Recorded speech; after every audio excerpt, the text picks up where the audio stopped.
I don't. All right. Good. Okay, perfect. Okay, so we started meeting for the record.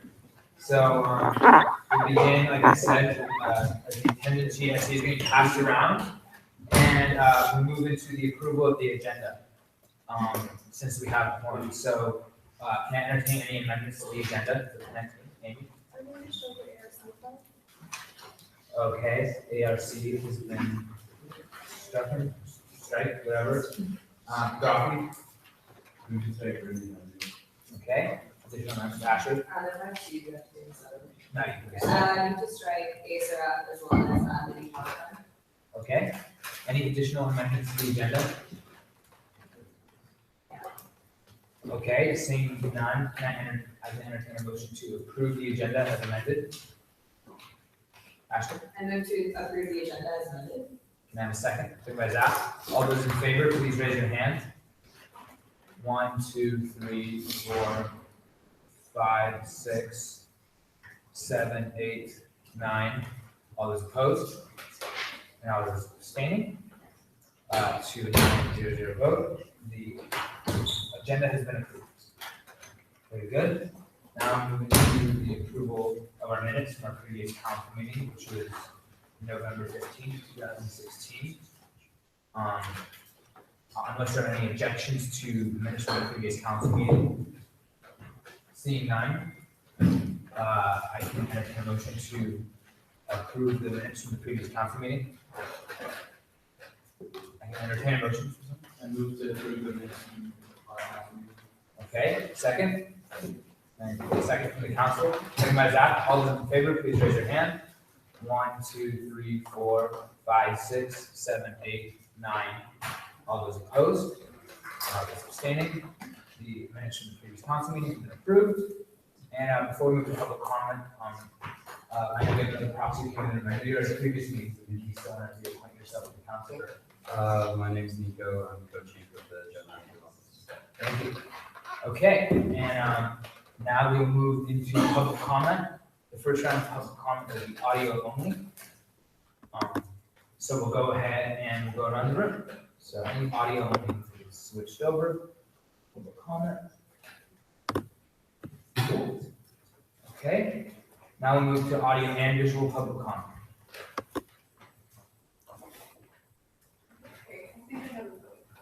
Okay, yeah, sure. I'm not really sure how USAC is like working, I'm still trying to figure that out, and I guess that's the point. I'm Corinne Hughes, I'm from USAC, and the oversight board, which has to do with health insurance and student programs at both ASH and CAS. We're trying to work on developing a better line of communication between students, government, and you. And so that's why I'm here today. We'd love to get involved in any of your offices if you're interested. Some things we're working on, just that if you're interested, you can come to a meeting.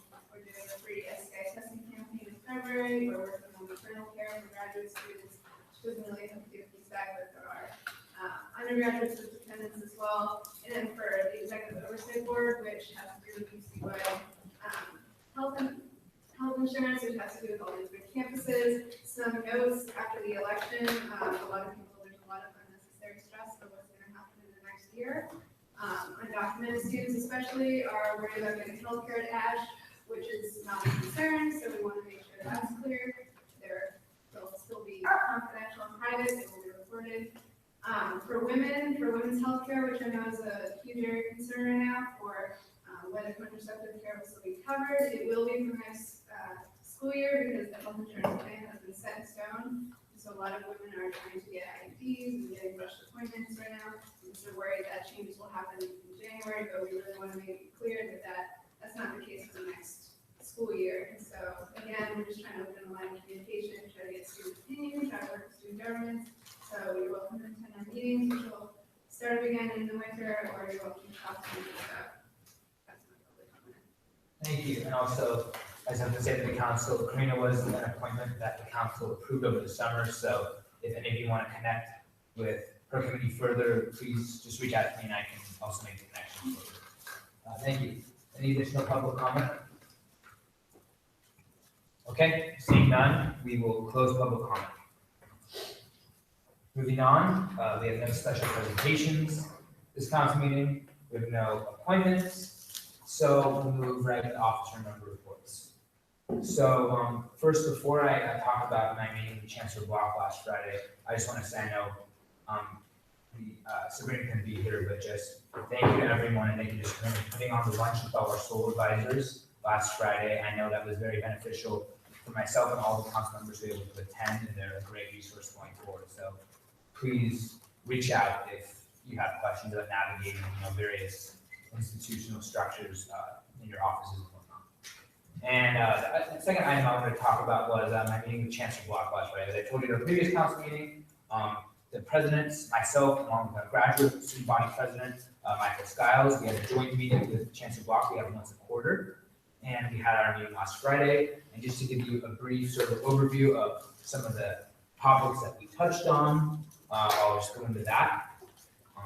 So one was we talked about sort of framing how UCLA funnels donations that they collect in different projects, capital projects on campus, such as the Luskin Center, Geffen Academy, and making sure that they really are recognizing the impact on students. For example, the Geffen Academy displaced the graduate student gym, and sort of making sure that they're assessing sort of the student impact for women voting in capital campaigns. Or the Luskin Center, for example, there's a lot of issues with students using the space, as well as it's a wet parking lot, how to impact student parking. So that was one of our topics of conversation. Additionally, we talked about really revamping up different ways for the university to take on the issue of housing insecurity and really addressing that as something that myself and our graduate president are really pushing hard is for the university to adopt a new program to adopt corporate and private individual naming rights for all the structures on campus and off campus as a new revenue stream for the university to take into possibly have a small supplemental cost of living for students who are facing housing insecurity. Additionally, thanks to the work of the Facilities Commission, we brought up to the Chancellor the situation with CSO vans and the possibility of an app integration and the safety concerns that are associated with that. That was a great conversation. We'll be following up with them. So thank you, Sandra, for that. In addition to that, we talked about, just sort of the campus climate in regards to the election, how a lot of different communities at our campus are feeling a lot of different emotions right now, and how the university plans to step up to support the various communities on our campus that really feel legitimately, threatened and, a lot of different emotions as a result of the presidential election and potential policies that might come down, whether it be for undocumented students in sanctuary campus, policies for Muslim students, for, contraceptive care and how that might affect the Supreme Court decisions and whatnot. So that was a wide-ranging conversation on that, and I'm looking forward to collaborating. In addition to that, we talked about the Campus Safety Task Force that I sat on over the summer, and we talked about implementing the recommendations because we have this great report that we released to the campus, but now we want to hold Chancellor Block and our university administration accountable, actually acting on those recommendations, whether it be more walks on classrooms, revamping Boom Alert to really build on infrastructure there, as well as mandating different types of trainings for staff, faculty, and students.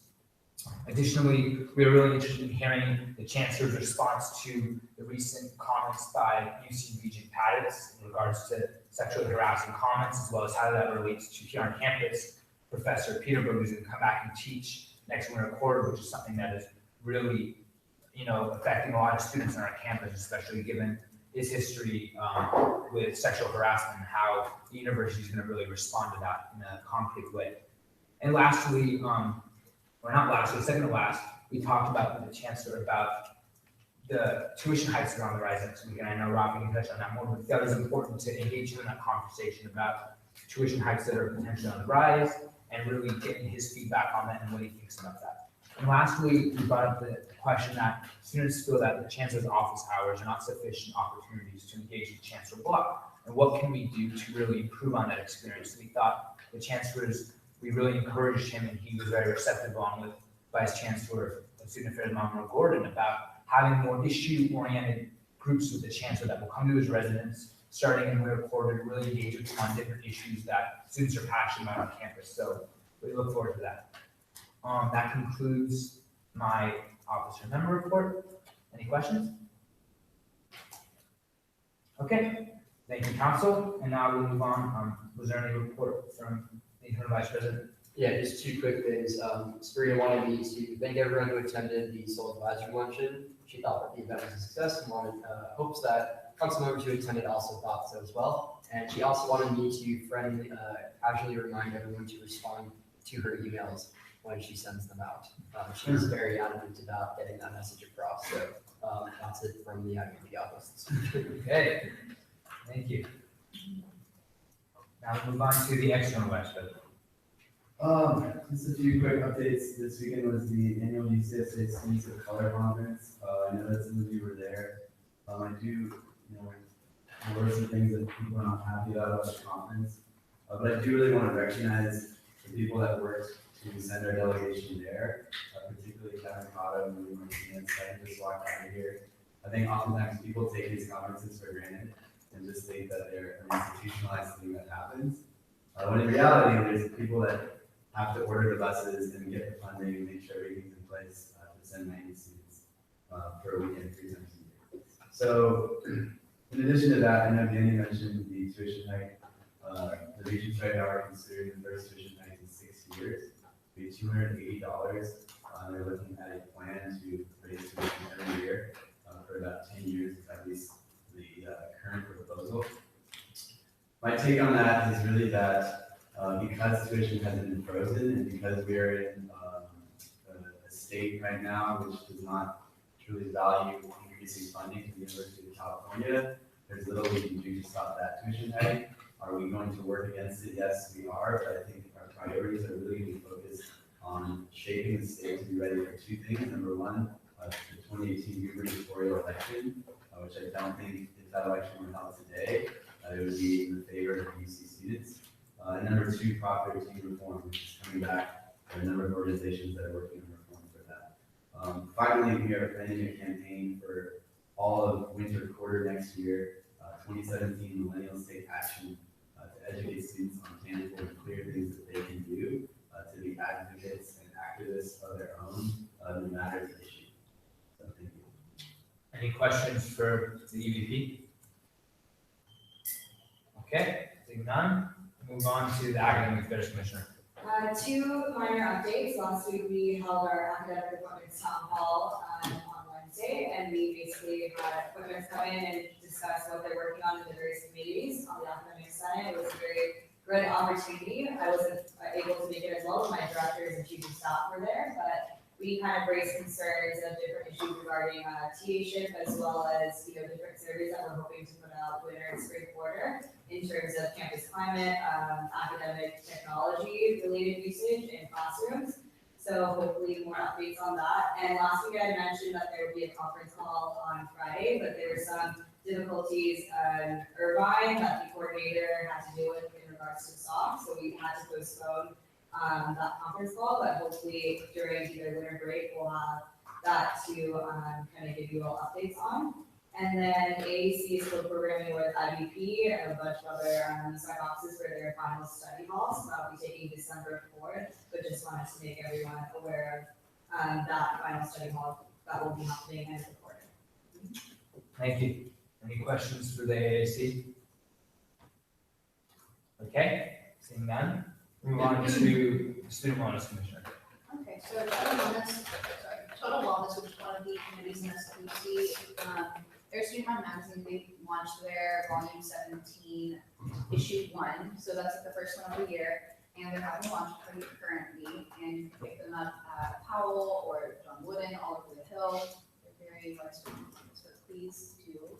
Otherwise, I was able to meet with Dr. Nicole Green from CAPS today. She's the executive director. And we talked a little bit about the current state, such as the increasing number of CAPS visits this quarter. She said that there had been a weekly increase in 30%, so 30% increase weekly in new visits.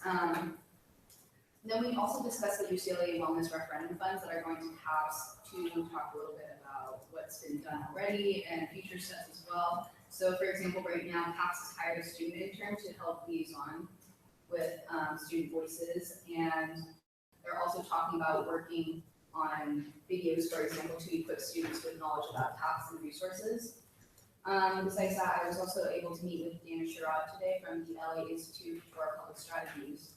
because they've just been contracted to work in Westwood by the LA County Department of Public Health. And they started talking to us just about SWC's involvement in helping to reduce the harm of alcohol and prescription drug use on campus in Westwood. Besides that, SWC is also working with ASH to promote their grand opening of the Brewing Pharmacy, that's the name of it, that's opening in Akron, and that'll be on January 9th.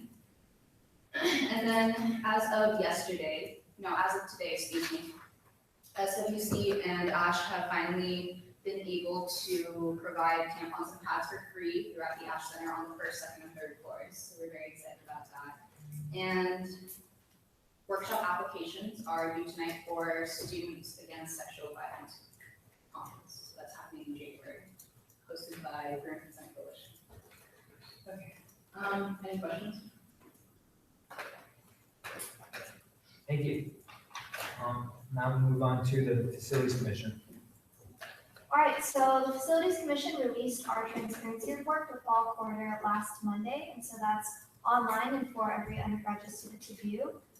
Also, we've been working on a basic needs report that actually Danny's been hosting at the President's Office, so thank you for that. But my policy director, Nima Astori, has been collecting student testimonies regarding basic needs, and we hope to release that data in the middle of winter quarter around week 5. And the most important sort of reflection I wanted to share today is on the editorial that talked about the communication between UCLA Facilities and UCLA Facilities Commission, USAC Facilities Commission. And I just wanted to highlight the support that we've had from the administration, from Marie Katz, all who work for UCLA Facilities, and they are truly amazing people, and I feel like the article didn't share that enough. So I just wanted to thank them for that. Thank you. Any questions for Sandra? Okay, seeing none, we'll move on to campus education. Hi everyone, I'm excited about NASCAR. So we only have one event left in this quarter, and that's going to be November 30th, and that's going to be the screening of Jackie, which is by Jackie Kennedy. And we're working on having more speaker events in the winter quarter because we didn't have them this quarter. And lastly, I'm in the works, so that's something I can't really say give details about, but it's going to be a pretty big spring concert, so I can look forward to that. Thank you. Any questions for Jordan? Okay, seeing none, we'll move on to the general representative. Just a couple of quick updates. Our office has been working on reaching out and connecting with the Scholarship Resource Center to get our scholarship tab about the money, the consolidated list of scholarships available for undergraduate students here. Where you will hopefully be able to go in and check off boxes of things that apply to you, and then a list of available scholarships will come up. We have so many available in the Scholarship Resource Center, but they're all on paper and no one really goes and get them, so we're going to try to figure out a way to get those all online, so we're going to Right. Any questions for proxy for General 1? Okay, we'll move on to our General Representative 2. Brief update, we are doing a holiday donation drive. We're communicating with Res Life and Reflex. Very good, thank you. Any questions? Okay. And let's see, the transfer student representative. Oh yeah, sure. So Show Me the Ropes is having a study call for finals Wednesday of finals week. And then the transfer town hall is November 30th from 6 to 8 p.m. Try to make time to come and hear the concerns of the transfer community. The Transfer Wellness Committee will be hosting a meditation space for transfer students week 10. And there will be aromatherapy and free counselors available. Discussions with Vice Chancellor of Student Affairs, Monroe Gordon, will continue on how we can help non-traditional students and start looking at the feasibility of Los Angeles housing outside of Westwood. And Debbie will be sending an email out to all of council to see who wants to be in the ad hoc committee. There will be a 10-minute interview if there's a large amount of interest, and the committee has capacity at 5 to 6 council members ideally. The walkout hosted last Tuesday with USC and UCLA was just the beginning of the larger movement. We will be putting pressure on our administration to make sure UCLA can become discussing these ideas with student affairs and student services. I am also gathering information on a list of demands for BUCs to take part in. Please contact me through email if you want to help. Very good, thank you. Everyone asked me questions, so don't worry about that. Great. And now, lastly, but not least, our administrative representative, so beginning with Dr. Galvin. I just hope everyone has a happy and safe Thanksgiving. Thank you. I had an opportunity last Wednesday, Thursday to go down to UC San Diego for ALICE training, which is an acronym for an active shooter training. Very interesting, very engaging, talking, it kind of expands in greater detail than the run, hide, fight. And I think maybe worth the university taking a look at it. 3 of us went down from student affairs to become instructors. So I look forward to opportunities to share more. Definitely, thank you, that's something that I've been talking at the IEP about, so we'll be sure to follow up. Thanks. Okay, Patty? Yeah, so just a couple things, we had our final walkthrough for safety inspections, today. And I'm happy to say that the majority of the offices, were able to address the concerns that the fire safety, walk had. There's still a few offices that we're working towards, and I'm excited that I'm also going to be, sharing those results with the OSAC chair, so they can use that in some of their, workings with, the reallocation of office, to hopefully help, encourage the students to be using their office spaces as offices. A lot of them are using it as storage spaces, so kind of working to find that balance. So you may be hearing, a few offices may be hearing from me, but for the most part, it was really good. Lots of improvement and very small adjustments that we do. So great job on that. And that's it for right now. Great, thank you. And lastly, Michael Shuffle. So as I had been mentioning it with Julie Sina, who is the Vice Chancellor of Foreign Affairs, I had a very productive conversation, and I'm just excited to see what comes of the various resources provided to not only for myself, but for future alumni rep positions and various opportunities to kind of provide resources to the council and be much more of a connector to alumni and the association. Fantastic, thank you. And that concludes our officer member reports. So with that, we will move on to our fund allocations. And I'll turn it over to Kevin to discuss our contingency program. For contingency, there were 8 programming events too, which were under the USAC Council Representative Office. Should I start with the regular ones?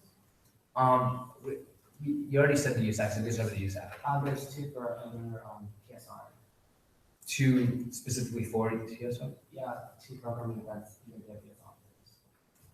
Okay, So there would be 6 regular student organizations that apply. okay, For the 6 student organizations that apply, they required $4,108.63. They requested for $1,963.23. Vicom recommends $870. okay. Can I entertain a motion to approve this contingency allocation for the non-USAC, for the non-USAC organizations? I move to approve the contingency allocation of $870 for non-USAC organizations. Okay, thank you. Can I have a second for my Ashley? All those in favor, please raise your hand. 1, 2, 3, 4, 5, 6, 7, 8, 9. All those opposed and all those abstaining. This contingency allocation has been approved. And now we'll move on to USAC. For the 2 programming that's under TSR, they required $542.22. They also requested for a stand up. Vicom recommends $270. Okay, can I entertain a motion to approve the contingency allocation for the USAC officers?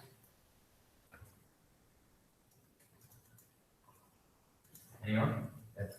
I move to approve $270 for CSI. Thank you. Second? Second by Ashley. All those in favor, please raise your hand. 1, 2, 3, 4, 5, 6, 7, 8, 9. All those opposed? And all those abstaining? this contingency allocation has been approved. And now I believe the next one is the student wellness programming fund.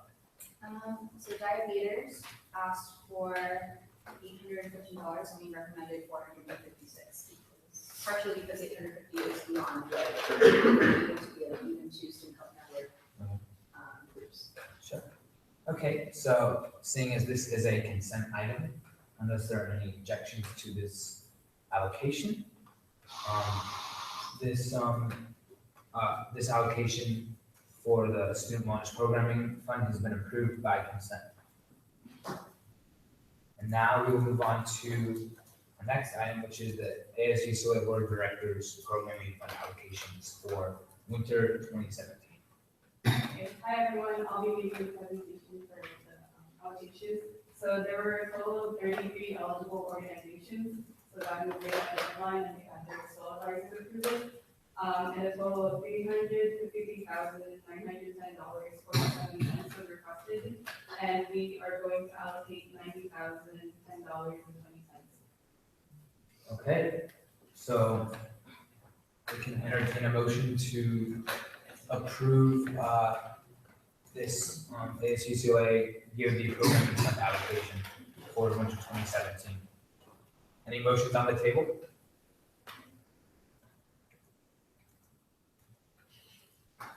Any motions from the council? Yes. I move to approve the allocations for DOT winter 2017.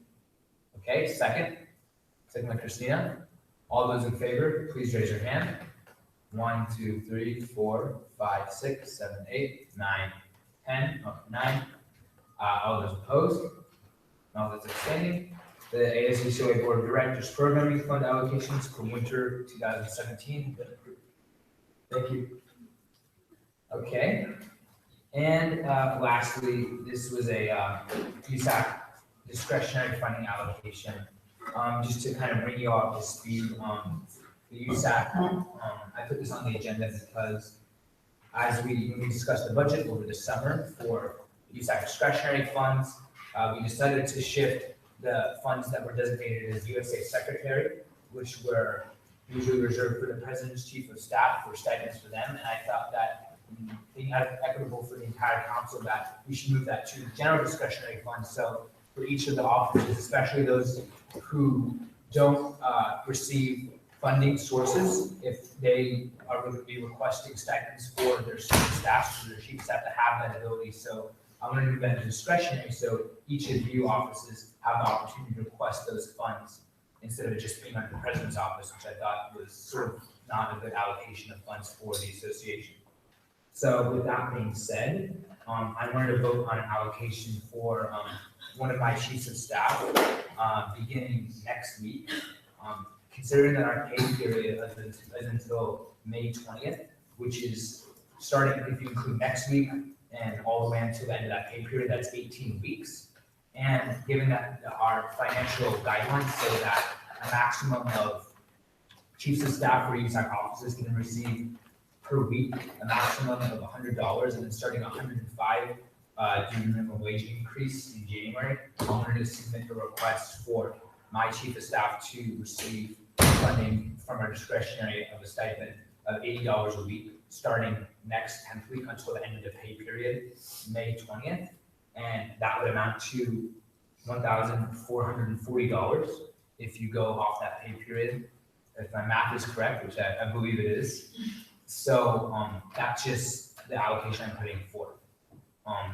So I encourage all the other council members, just if you, in talking to your staffs, if that's something that you're interested in, considering that we have an extra $10,000 in discretionary, instead of just being in the president's office, for you to request those stipends for your officers if that's something that you think is in the interest of your office. So with that being said, I can entertain an allocation of $1,440 from the USAC discretionary fund. Okay. I move to approve an allocation of $1,440 for the USAC President's Chief of Staff. Thank you. Second? Second by Ariel. So now we'll move into a vote. All those in favor, please raise your hand. Is there discussion? Is there a discussion? Oh, After the motion, you can have discussion. and then we can move into a vote. If there's no discussion, we can move. Yeah, I'm so sorry, council. Were there any points of discussion from the council? Yeah, Zach? Just in general, I think that is a justified expense from discretionary. Also, many of the other commissions, including CSC, do have an assistance line item that we use for our chiefs of staffs and our directors. And considering that there are offices that do not have that money, I think, I just want to say I support this thing. Sure. Thank you, Zach. Encourage other offices. Yeah, because I know, my whole thinking was that, I'm not gonna beat a dead horse too much, but there was $10,000 sitting in the budget every year, and especially last year when I was on council, this went right to the president's office. And to me, $10,000 for one office for their chiefs of staff is, I think, sort of not really an efficient use of our USA funds. So by putting that in discretionary, so all these offices have an opportunity to pull from that, I think it really gives an opportunity for all these offices. Yeah, Rafa? So doesn't the money have to be put into discretionary before we can start allocating it? We allocated when we approved the budget. Well, I thought you said it's in the president's. No, we moved it from that fund when we approved the budget there. No, it's not there. Okay. That's, okay. Yeah. So we're just starting on. Yeah, we're just Just regular discretion. Yeah. Okay. Sure. Nothing else? I'm wondering how many offices don't have funding for stipends for their chiefs? How many chiefs there are total in the offices that don't have funding?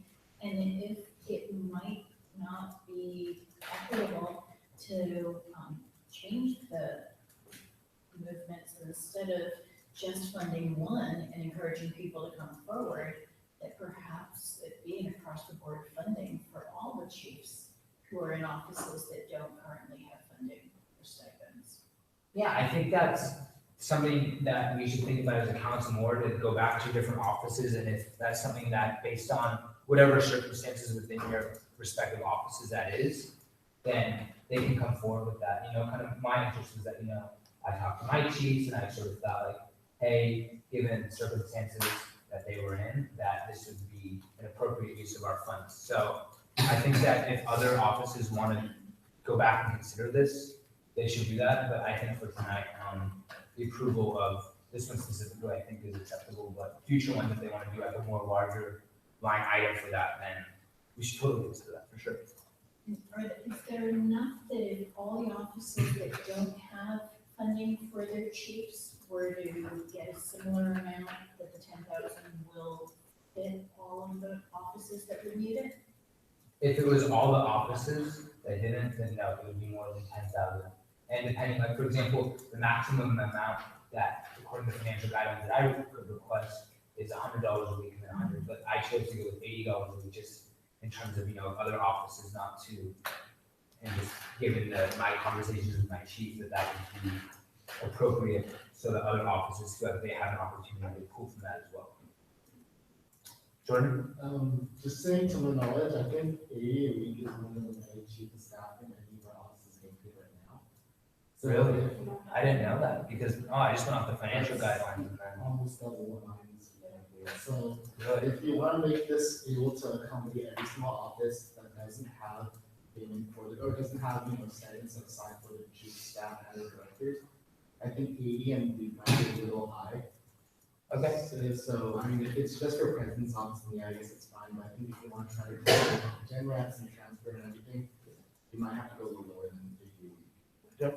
Okay, yeah, because okay, I guess I didn't really think of that, because I kind of just know off the guidelines, and then I just chose a number that seemed like it was less, because, you know, to give other people an opportunity, because I mean, if you went up the max, then that would drain it immediately, but, yeah, Arya? I think, what I took from what Dr. Gelling was saying was maybe go off and allocate it to see which offices with, including how many chiefs they have, how much money they would need also.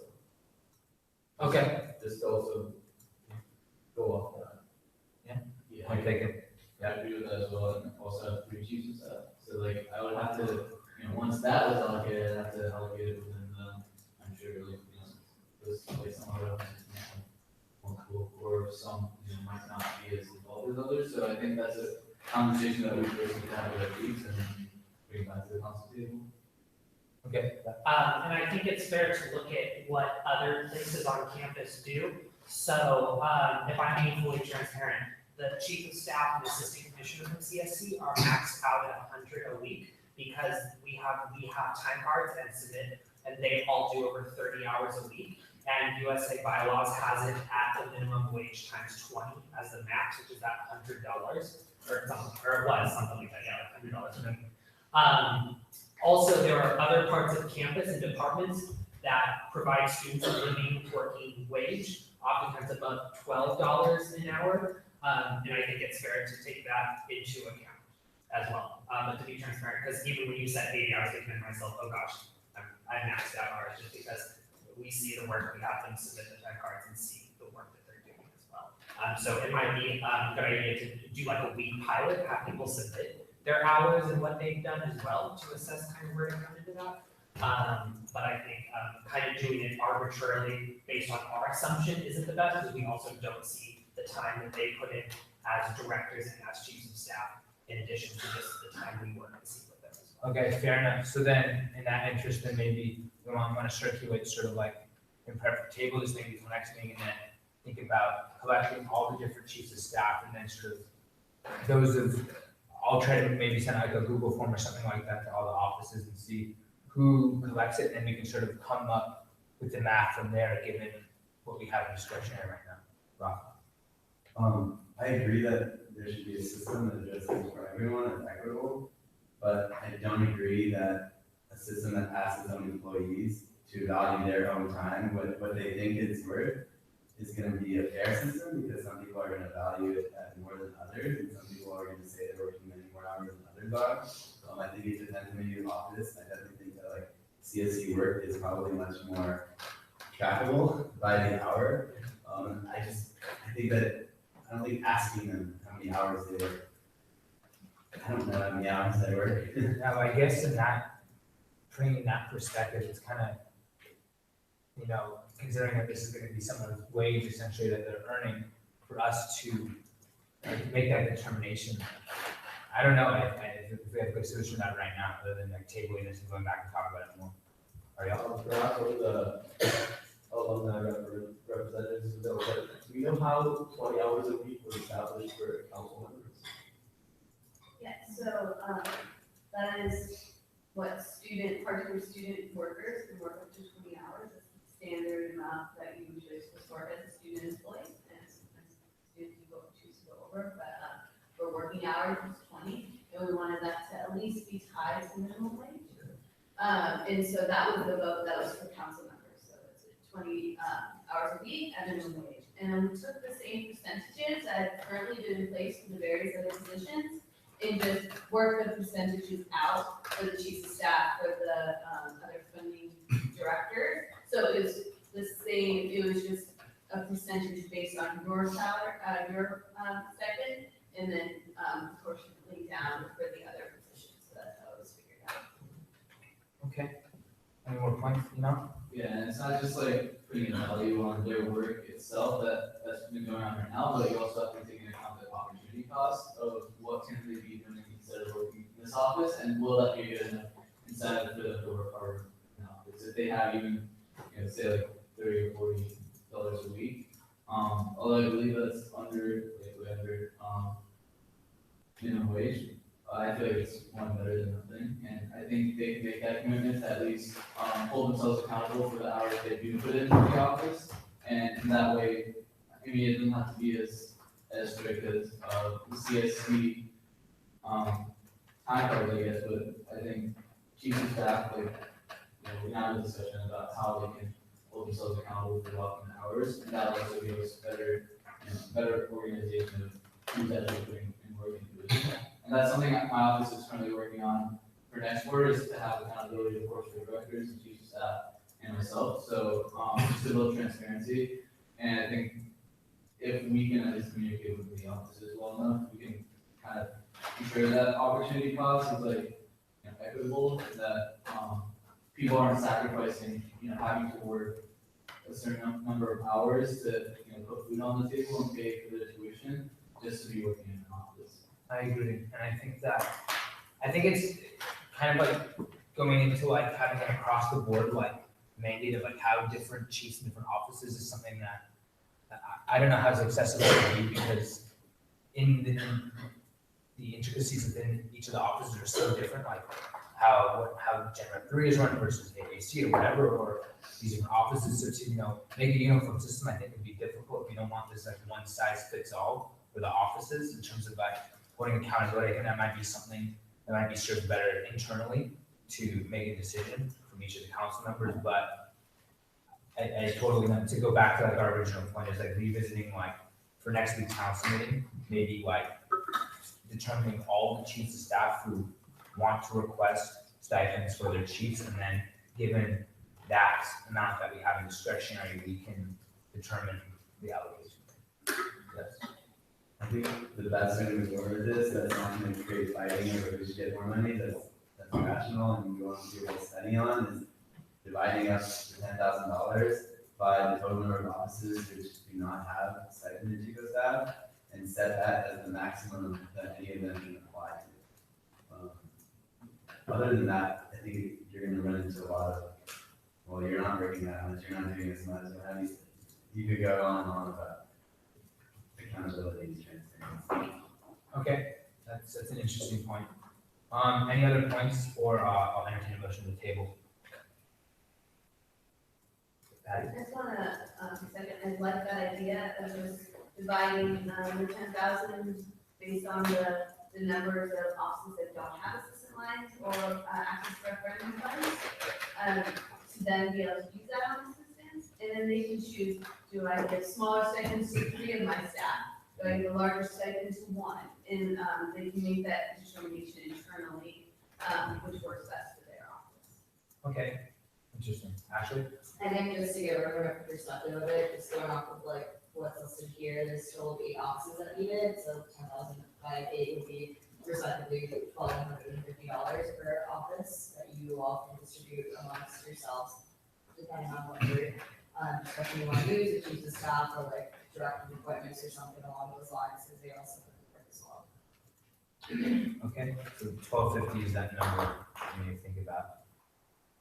Okay, then, so Nick? Yeah, so I just wanted to reiterate what Rafi and Patty said, because this is in line with what Sabrina wanted me to bring to the council table.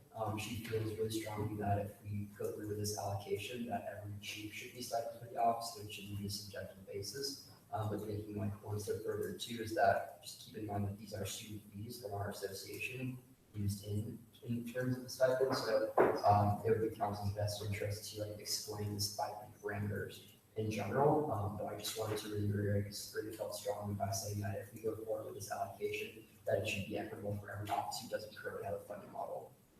Okay, very good point. So with that, I suppose I can entertain a motion to table this allocation until next week's meeting. I move to table this allocation to next week's meeting. Okay, any second?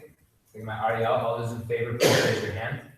1, 2, 3, 4, 5, 6, 7, 8, 9. All those opposed, and all those abstaining. We have tabled this discretionary allocation until next week's council meeting. Okay, so now we move into old business with the approval of USAC committee applications, contracts, and guidance by our USAC chair, Jennifer Hart. So, you want to come here? Can I hear anywhere? You can, it might be better to come over here so that you USAC live and then you're closer to the visuals. Hi, I'm Jen Harback, the OSAC chair. I brought along Jeff Lyons, who's also on the committee for OSAC. And we're just going to talk about the contract application guideline that we've updated for this year. Also, what we've been doing this quarter real quick. So basically, yeah, we've been updating OSAC documents for the past years for this year. And we've been creating an outreach strategy for the application itself, basically. And we've been looking a lot with Cuddy Zimmerman, just want to draw your guidance on this, disconnecting useful lens to relieve a lot of the, because council has been paying for these phone lines for the past couple of years. And also planning the OSAC town hall for 2017 to provide student boards with how the application is, how the application guidelines and all that kind of stuff. Yeah, Jack's gonna talk about the contract itself. All right, so this is a contract between the organizations leasing the office and us. So essentially, we want to make sure that they're using the office space as an office space, not a storage unit, not to throw ragers, et cetera, et cetera. Because we noticed a lot of people are just hoarding materials in there and boxes, but not really using it to meet or really doing anything productive. We're gonna have audit provisions once a quarter. To make sure that the offices are in fact using the office space for office and kind of instead of storage space, which is what locker space is for. Right. And just like the liability and responsibility of these organizations that have these office spaces and how the reallocation provisions and how the application is in the final agreement. So we basically have, you can go to the next slide. Basically, this is what it looks like. I just put them up on the slide so you can see the format of it, so we just kind of go through the next couple slides. So what were the items that you changed on just the dates? Just the dates, really. A lot of the stuff on these contracts, application guidelines remain the same because it's really the same use that these roles are going to have for these offices, office space, and offices. So just kind of go through it. That's what it looks like. And then for the application, we have the application deadline this year for March 17, 2017, which is the last day of construction for this order. We decided this because after recommending, Patty Zimmerman, it'd be best to have reallocation decisions earlier this year, so boards can move out and have time to move out if they are reallocated. So that's why we moved it up to the last day of interquarter. And basically it includes the general information eligibility, so like basically this is just very broad, just like how an office space for an auditorium apartment is registered for sold for SOLE for 5 years or more, etc. And application guidelines, how it should be formatted, and basically a lot of questions regarding the purpose of the structure, organization, engagement on campus, community, stability, history on campus, organization, resilience, and space-specific information for each office space, long space, mailboxes, and just like how it should be submitted, the date. That's what I did. So yeah, this is just showing you what it looks like, I guess, of these slides. Yeah, keep going. So some of the guidelines for what we're gonna do is we're going to explain to organizations how these spaces should be used effectively. Like you guys said, not for rangers, not for storage. We're just kind of going to explain the process of reallocating the office space to them, the application, the hearings we're gonna have, apparently we're having hearings, how we approve it. And we're also gonna publicize the process. We're gonna have a town hall, like she said, we're gonna very heavily publicize that. We're gonna present an outreach plan to you guys. And like I said, we're gonna do this audit process once a quarter to enforce the rules, because we are the law and order office. Trump is the law and order president. All right. So these are just the guidelines that we'll be following. Sure. Yeah. Just how it looks. So this is according to the USAC guidelines in 2013. So it's like we passed it's required for USAC to have an advertisement at least one more the page in the Daily Bruin twice during the application process. I already emailed Daily Bruin regarding it. Working with Soul, totally cited. So once this has been approved, the documents, I'll be contacting them to post stuff up.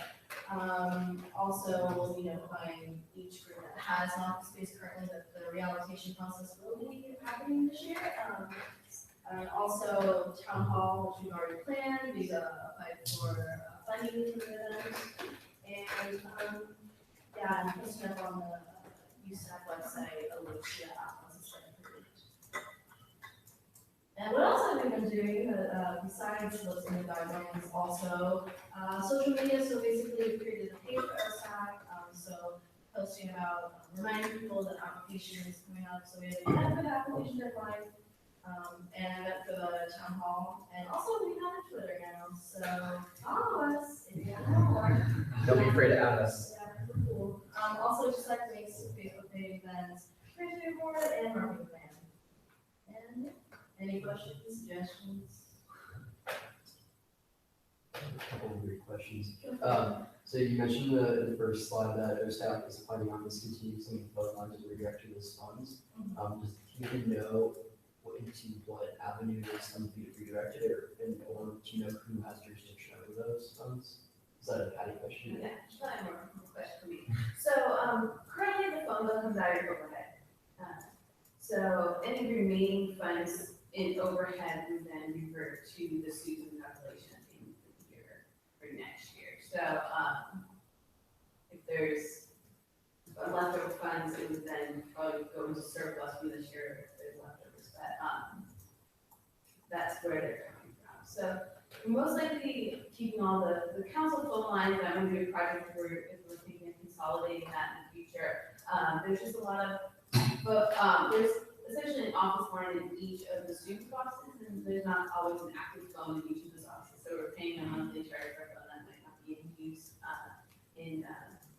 we've had a request to removing a few phone lines, so that kind of prompted this idea that we should really move forward and cancel more phones which we can't not utilize. OSAC has sent out an email to the orgs already in those office spaces regarding if they want to disconnect or not. Question. A lot of office spaces actually have secured items such as computers or printers. In general, does audit encompass locating these items? We don't have responsibility over their technology that they put in the office space, so we don't have liability, but it's their responsibility. In what way? But these items were I lost. was actually made aware of a specific student organization that they're missing their computer, so I'm not sure if they're going to be recommended because they're audited from OSAC in general. So, if the computer is missing from their office, they should report that in a police report and let them know that something's been stolen. And they should also contact a local actor so they can also assess that situation. So that should be communicated, so if we can move forward, to see if there's anything that can be done to alleviate that situation. Not audited in the sense that you had a computer that was purchased with, let's say, capital contingency in the past, now it's gone, we're going to audit that's gone. But we want that to be communicated so we can make references to what happens to that item, and we need to keep track of all purchases of computers and hardware, so. I'm going to And we want to alleviate, so we should almost have that. Thank you. Additional questions from the council? The guidelines talk about USAC entities. How are USAC offices in Kirkuk? And what's the process for that in the USAC distribution? Okay, so in the past, there was a time that the Gen Reps wanted to move to a different office, so the OSAC chair and the committee had to make a new app for them to do that.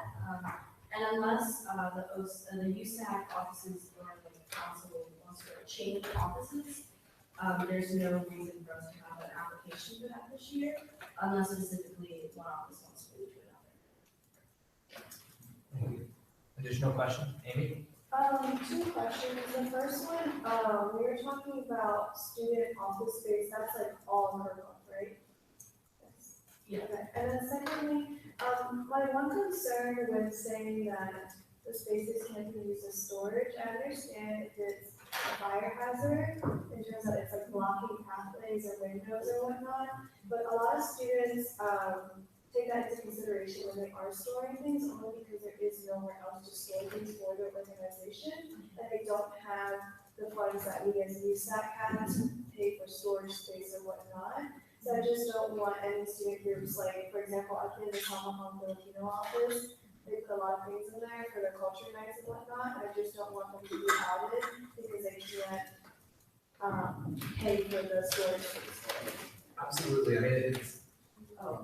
Okay, I'll let you as well as say that. I think that something that we need to emphasize is, yes, you may have a designated area in your office that you want to designate towards storing some items, and have that be a designated space, let's say a fourth of your office, you want to designate that in a corner of it to your storage because you have some items. But there are offices that you walk in the door, it is a storage unit.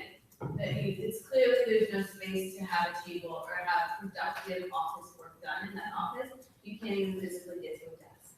So We understand that storage space, or storage is limited, and storage availability is limited, but office space is extremely limited on this campus. And so we want to make sure that we're utilizing the offices we have for students to be able to meet, have productive meetings, be able to strategize for their events and their programs. And prioritizing that, yes, you can have a designated area for storage in your office, but your whole office shouldn't be designated for storage. And that's really something that I think is hopefully something that we can work on with the help and support of other offices, maybe through this OSAC process. We determined we need another locker room or another storage room and not have another, and remove an office and have it be that as a function. That is something that could be a possible remedy, but I think that the goal is to have office space used as office. And then, sorry. Oh, I was gonna say that, but less eloquently. Yeah, okay, thank you. Additional questions from the council? Okay, seeing none, I guess then I can entertain a motion to approve the OSAC committee applications, contracts, and guidelines. And the outreach strategy was presented is I don't know if that's, yeah, I don't know if that, that's something that's up to your discretion, so, I mean, yeah, the formal stuff, so. I can entertain a motion, Zach? I move to approve the OSAC committee applications, contracts, and guidelines for 2016-2017. Thank you. Can I have a second? Second by Christina. All those in favor, please raise your hand. 1, 2, 3, 4, 5, 6, 7, 8, 9. All those opposed? And all those abstaining? The OSAC committee applications, contracts, and guidelines for 2016-17 have been approved. Thank you. I'll see you. Thank you for having us. Okay, and now we'll move into new business. This is an item that I wanted to put on the agenda. This was a discussion I wanted to have on the recent decision of the Westwood Neighborhood Council, which is for those of you who are not aware, it's the local governing body for the Westwood neighborhood and has student representatives and other community representatives on it, about their decision to change their term length from 2 years to 4 years. And there's been some serious concerns raised in the community. The Daily Brew editorial board wrote a piece, and I'm really of the opinion that this is something that damages the ability of students to be representatives and be in the space that is the Westwood Neighborhood Council. Because a student serving for 4 years, they have to be on it and win elections like before they came to UCLA, because the elections are in the spring, and then to go through that process and to know and to be elected to it with education and with, to understanding how the committee works, I think is very problematic for student representation. So I have a few ideas about what I think we as USAC can do to put pressure on the local leaders, but I'd love to hear any opinions from the council before I offer that. So does anyone have anything to say about that? I'd be willing, we could do a resolution, like you said. Do you know what their justification was? Their justification was that if they would have less elections, so it would cost them less. And that's what they thought, like, because if they had elections every 4 years instead of every 2 years, then they would have to spend as much. But I think that's not a very valid reasoning, because it's denying students the opportunity to be in this space. And if any of you have ever been to a Westwood Neighborhood Council meeting, I've been to a few, and it's, student representation that is very important because students are a minority on the board. So this even further, I think, suppresses our ability to be a part of these conversations. Yeah, and I agree. I think considering that UCLA and UCLA students make up a primary part of Westwood, and considering a lot of stuff that doesn't happen or that is delayed because of Westwood Neighborhood Council, that this even just, I think, would contribute to that by students not being able to be as active. The 4 years is just not feasible. I think that's something because the Westwood Neighborhood Council, someone can correct me if I don't know, there's maybe like a neighbor that's like Rob or like Michael or someone, but they've already voted on this decision. Now it has to be approved, I think, by the city agency that oversees neighborhood councils across the city of Los Angeles, and they're the ones who can approve the change or not, so it's subject to them. So I think something that could be effective is if we as USAC all sign on and write a letter to the body, I think it's called Impact LA, is it organization? Empower LA, okay, that's a student org, never mind. But Empower LA, I know that's a different group. But if we wrote a letter to Empower LA with all of our signatures on it as the elected representatives of the undergraduate students, I think that could be one mode that we apply pressure on that. So would people be supportive of doing something like that? I might do a couple of letters. I think one would be to the general manager of Department of Neighborhood Empowerment or Empower. I would also have you write to Paul Koretz, your city council member. Neighborhood councils are advisory to the city council, and so he could advocate. He's a Bruin, so that may go a little further. Sounds like a election. Yeah. He's also for election. And I think the board of neighborhood councils, BONC, is also another venue. They oversee and there's a West area representative, Eli Whitman, who would be a good person. Okay. And I can connect you to most of those people. Okay, fantastic. Thank you so much, Rob. Dr. Miller? I would add to that list, Keith Parker. I think we want to get campus government relations involved as well. And in case there isn't awareness, this is probably something that should be brought to the attention of the chancellor as well. One other train of thought, this kind of for argument's sake, I don't know who to go to, but just out of the importance of student voice and governance is that Vista is developing self-governance and as a community of Santa Barbara. And in Westwood, I know Westwood is greater than just the North Village, but it is interesting to think that the majority of the North Village students and probably, I would think, have a percentage of what is considered the Westwood neighborhood. And think, what sort of representation is there, and whether or not we want to get full terms, if there could be like a local or something that is more designated, like separate term for student. Yeah, well, something that I was just sort of thinking in our conversations is that, obviously we need to apply pressure. I mean, that's something I think would be in the interest of serving students on these different agencies, but also I think, talking about, hey, if they don't want to go along with respecting the interests of students and keep it at 4, we should talk about in the North Village, I mean, with Isla Vista, I mean, at least having some form of, like coming together of students on the Hill, students in the North Village and having our own representation. So maybe that's something to think about down the line, but just to recap our discussion, so I have, in terms of folks who might want to send a letter to, just so we can stay organized, Chancellor Block, potentially Keith Parker, the Associate Vice Chancellor for Government Community Relations, the Neighborhood Empowerment Department, I think Empowerment LA, that's what it's called, our City Councilman Paul Koretz, and the Board of Neighborhood Councils, BONC, and their representative, I just wanted to say that. So I would love to start working on a letter that we could send out, and maybe we could have a Google form, so it doesn't have to be like a formal declaration that we make at the council table in terms of expediency, in terms of the interest of time. So would any council member be interested in helping maybe craft, write something like that? Okay, well, sure. Well, thank you, Rob, for stepping up. Okay, sure. No, I mean, I was just trying to think of, Rob's great. Okay, so I mean, with that being said, then maybe I'll circle back with Rafi after the meeting, and we'll discuss as his office puts something together, and then we'll make sure to have it sent back to all the council members for you to look at and for you to add your names to. And hopefully this can make an impact in student representation. Thank you, council. Any more points?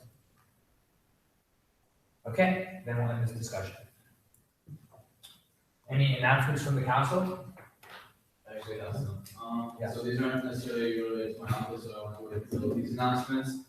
So there's a lot, especially in light of the elections.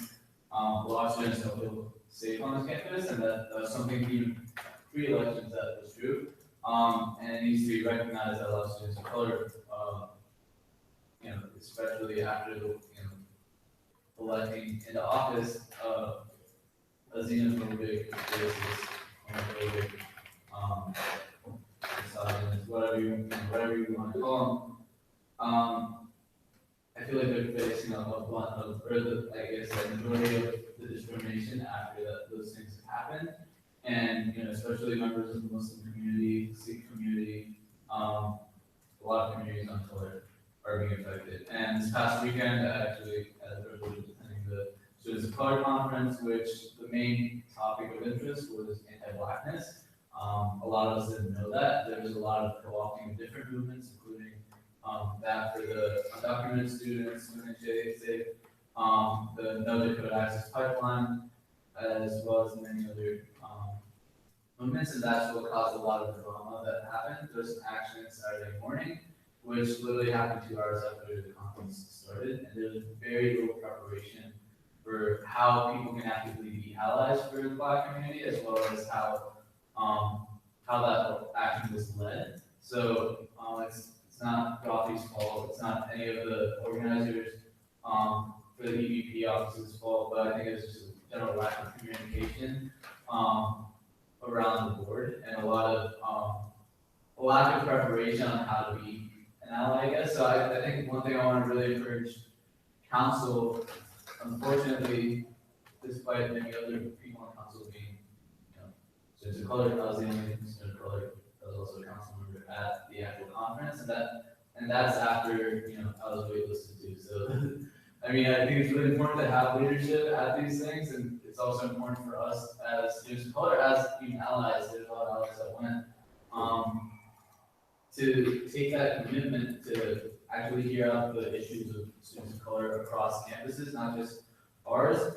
And it's very easy, Westwood, I found out, to live in that bubble of ignorance that nothing's going on, there's no racism, we're past that phase. It's not true. And I think it's, especially in my first 2 years, I feel like a lot of people really ignored it. And once all these, police shootings, all these different things, including, Ferguson, after that, people started to become more aware, and that's what really, it excited me, because it showed me that people are finally ready to make those moves. And kind of to reiterate what Div, I guess Christina said for Div in his announcement, the walkout last week, that's only the first amendments that are to come. And, I really encourage Rocky to take advantage of is saying that we're going to activate the activism. This is really your chance to do that, and I hope you really take advantage of this opportunity, because there's a lot of communities that are hurting right now that need a voice, and we're here to give them that voice.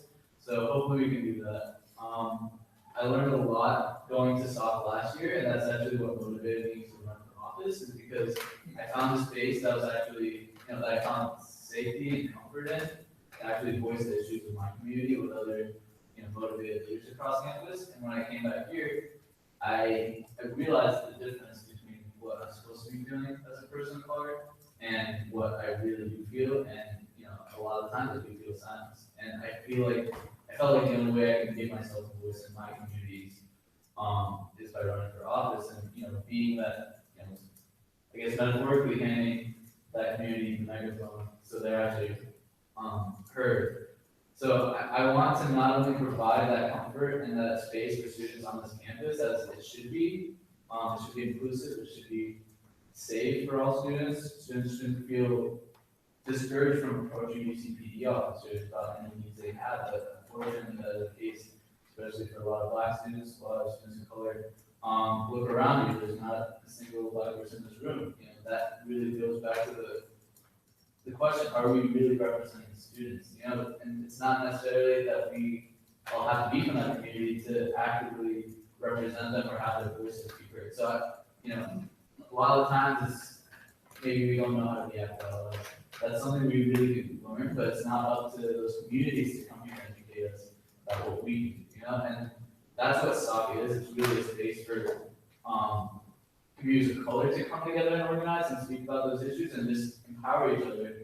But there's 2 ally caucuses within that conference, but not a single South Asian caucus. that's a huge problem because we had to make that caucus ourselves, and there's literally 40, 50 people there that wouldn't have known where to go. And, it's not just labeling that's a problem, it's the sheer, I guess, lack of engagement with people in leadership positions that say they're gonna do these things, but really don't at the end of the day. So, so one of the things I wanted to mention was, there's a resolution passed at the UCSA meeting this past weekend, and I was one of the people that helped edit / I'm not gonna say I helped push for it, but, the person that wrote it reached out to me that, as well as other people from different UCs, to kind of look over it and see if I had any comments. So luckily it got passed, and it's a resolution against, or it's a resolution for a stance against white supremacy on all UC campuses.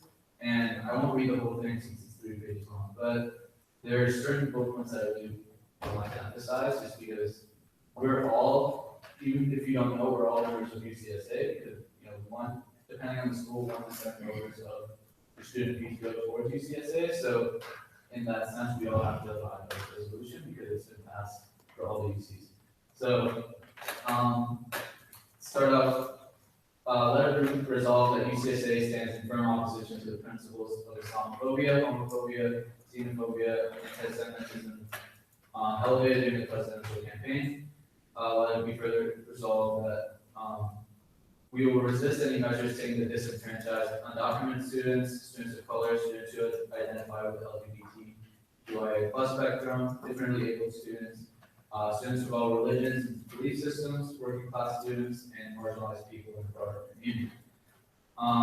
Let it further resolve, this goes along with the making UCLA sanctuary campus, that the University of California and the regions will deny the Department of Homeland Security and Immigration and Customs Enforcement access to personal information of undocumented students, and prohibit UCPE to cooperate with DHS and ICE. It goes on further to kind of demand that we have, we all have diverse campuses, but are they very open to that diversity, and is it a comfortable space for those communities to engage in? And in matters of attaining social equity for past, present, and future students, we must unapologetically stand in the face of justice, or against injustice. And going along with it, there's a petition right now, a lot of you might have signed it already, going around to the UCLA sanctuary campus, as well as like 100 administrators, plus professors that have already signed it. If any of you want to sign it, I obviously recommend it, but I'll send it around to bring a send it probably in the next agenda even.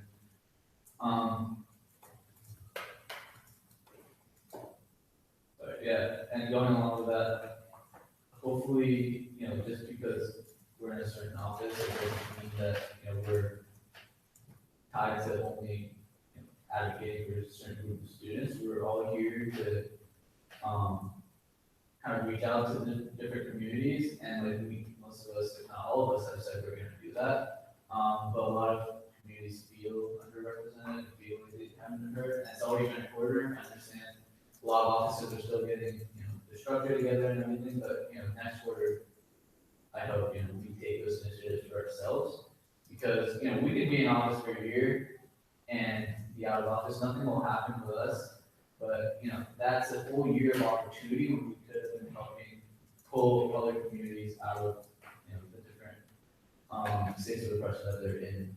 So, I don't want to call anyone out here. I'm not here to, say no one's doing anything, because a lot of you are doing stuff. I just find it hard to see that all these communities are still going through these issues, and they've lost, complete hope for USAC as an entity. And, just sitting here, I think to myself like almost every night, we have so much opportunity, and every second I feel like I'm not doing anything, I feel like that opportunity is being wasted. And a lot of it is because there's so many, people that we can reach out to. There's so many people that we can be helping right now with the amount of resources we have. But, it's very easy for us to just sit up in our high castles and not do anything. But I really feel that interaction, that dialogue, that you building companions from different urban communities will help us So whether it's the Muslim community, the LGBT community, the undocumented community, I hope you all take the time to research what's going on, research how you can become an ally, research, what you can do personally, because that, it's very easy to do by yourself. And then, at least hear the narratives of different people that are, struggling and like what we can do to help. Taking up a lot of space, but I think that's all I have to say for now. But next week I hope to be having a special presentation for the other UCSA campaign that's going on alongside UCSOS, which is Reignite. A lot of you that are here for prior years might remember the Ignite campaign, which is investigative deprivation, non-incarceration. Right. So that mostly concentrated on the school to prison pipeline. But now Reignite has kind of shifted gears towards representing more students and representing more marginalized communities. So this is, getting in touch with DCPD, how we can, I guess, make that better relationship with the community, like students of color, make them feel safer, diversifying the UC in terms of enrollment, just giving a safe haven for students of color on this campus and on campuses around the board. So unfortunately, Momo, who kind of like helped pass this resolution, kind of listed out the different schools that were inactive, and UCLA was on that list. So hopefully we can start making moves, at least, maybe build a committee for people who want to become active in that. And as of now, we should be presenting about Reignite next week at a council meeting, but if not, I'll have it presented as soon as possible. So we can talk about that further next week. But yeah, that's all I have to say. But I took a lot of time. Yeah, of course, thank you. And with that, I ask, are there additional announcements from the council? I just have a comment on the Ignite campaign. Just to clarify, it isn't necessarily working with UCPD. It's the idea that California invests more in their business into their education system. So it isn't necessarily working with the institution, it's kind of like resisting against the institution to ensure that education is more of a priority in the incarcerated system of California. And in terms of starting a new committee, there hasn't been a committee. It's just because of the campus climate since my first year, because I was on the Ignite campaign. Since my first year to now, especially with the election season and what the campus climate feels like, that's really important because it actually started with progressive groups on campus. So mostly everyone's coming together and build Ignite.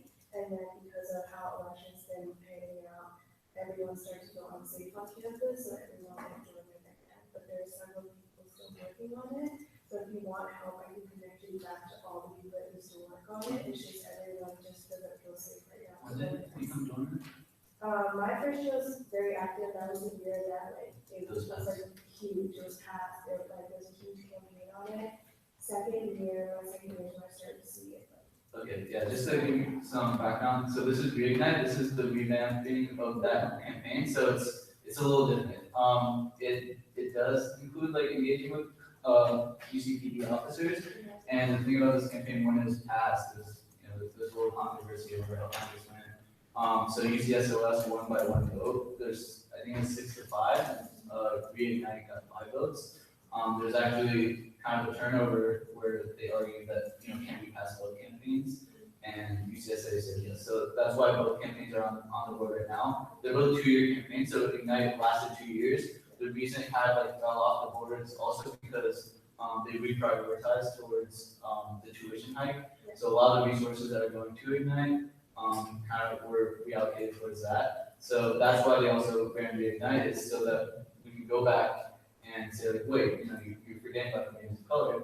Let's revamp that. Let's also make it a little broader, so we can also engage with UCPD, not just making sure that the school to prison pipeline isn't a thing, but also just ensure a safer campus for all students. But it would be really awesome if you could yeah. So he actually left he's coming this week, but I'll just be talking to him because he left his wallet in my jacket. But he should be coming next week to prison. Thank you. Are there any additional announcements from members of the council?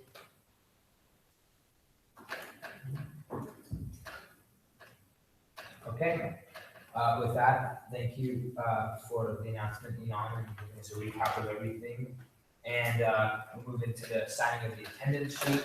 So if you want to get that started, and pass that around. And I can entertain a motion to adjourn council at 8:21.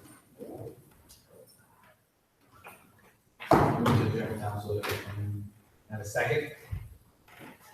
Second by Ariel. All those in favor, please raise your hand. 1, 2, 3, 4, 5, 6, 7, 8, 9. All those opposed? And all those abstaining? Council has been adjourned at 8:21.